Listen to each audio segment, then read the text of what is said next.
All right, so we just talked about the countercurrent multiplier. You saw the video by Ruse, whatever her name is. So you should have a basic understanding about how this weird salty environment in the medulla occurs. But on the video that I didn't show the blood supply. All I showed there was the nephron and what was going on there. So, in case you were maybe wondering, who knows? But so this descending limb, we know, is allowing water to come out, and it's coming out because of this salty environment there. It is going where the solutes are. And that this area in the medulla is staying that way because of those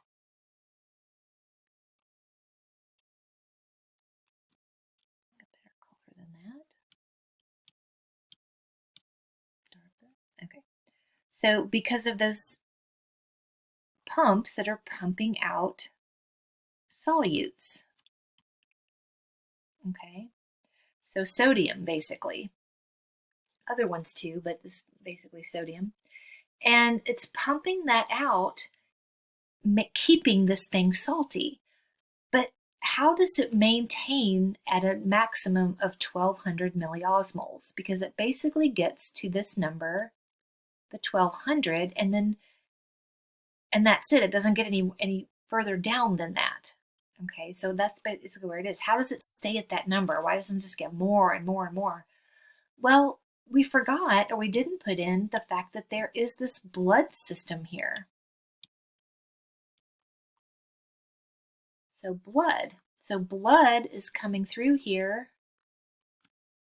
And guess what? It's picking up some of these solutes. Not all of them, but some of them. That's how we're still getting some reabsorption of that other 30%. So some of that is getting reabsorbed. All right, so it's also reabsorbing some of this water. Okay, remember how I said that the filtrate is going in the opposite direction of the blood. So this area, which is getting more and more concentrated, all right, up here it's more dilute, here it's more concentrated, and then here it's so concentrated we're barfing out or pumping out solutes and then getting less concentrated. So over here, some of this water is also being reabsorbed by the bloodstream.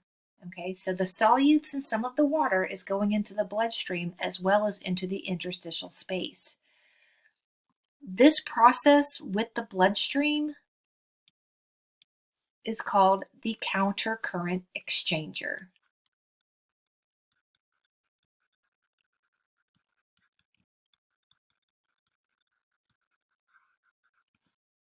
All right, so that's where the blood is coming through here and taking in some of these solutes and some of that water.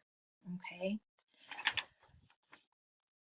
That's about all I can say about the loops of Henle there. Hopefully you understand what was going on. But just remember that out here in the cortex, things are isoosmotic. Everything's the same.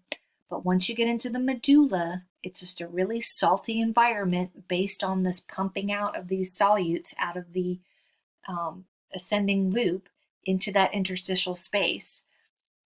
And that makes this water come out of the descending loop because that's all that can move anyway, and it's going to move towards the solute coming out. So again, some of that is taken by the blood system coming through here. These are the paratubular capillaries that are helping to reabsorb solutes and water back into the blood, and that is called the countercurrent exchanger.